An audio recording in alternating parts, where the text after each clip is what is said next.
पाकिस्तान रो टंका खाउछंती राहुल गांधी। कांग्रेस को कड़ा टार्गेट कले बीजेपी सांसद संबित पात्र। लोकसभार विरोधी नेता राहुल गांधी ऊपर खोला मंचरू बर्षिछंती सांसद। संबित पात्रंक ही विस्फोरक बयान एबे खूब जोर रे भाइराल हेबारे लागिछि। पिपिली आशीर्वाद वर्ष पूर्ति दिवस रे एभली बयान देइतिले सांसद। तेबे सुनंतु कोन कहउचंती सांसद संबित पात्र। राहुल गांधी तमे देशद्रोही, तमे देशद्रोही। भारतवर्ष कलंक करी, भारतवर्ष गज्जन करिछि, जितिकी आसिछि, पाकिस्तान को धुलसात करिछि। आ जेहेतु राहुल गांधी मु आज सिना ठोकी कहउछि, राहुल गांधी पाकिस्तान रू आ चाइना रू पैसा पाउछि एक परिवार।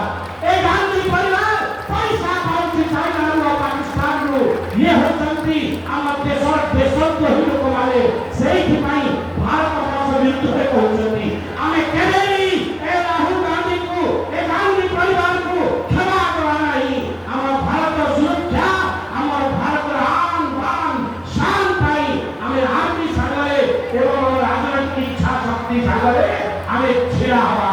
जदि आपण को मोरे सहमत दुई हाथ देखि आपण कहिले भारत माता की, भारत माता की, भारत माता की। पिपिली रो जयंत कुमार सेठिंग रिपोर्ट रिपोर्टर्स टुडे।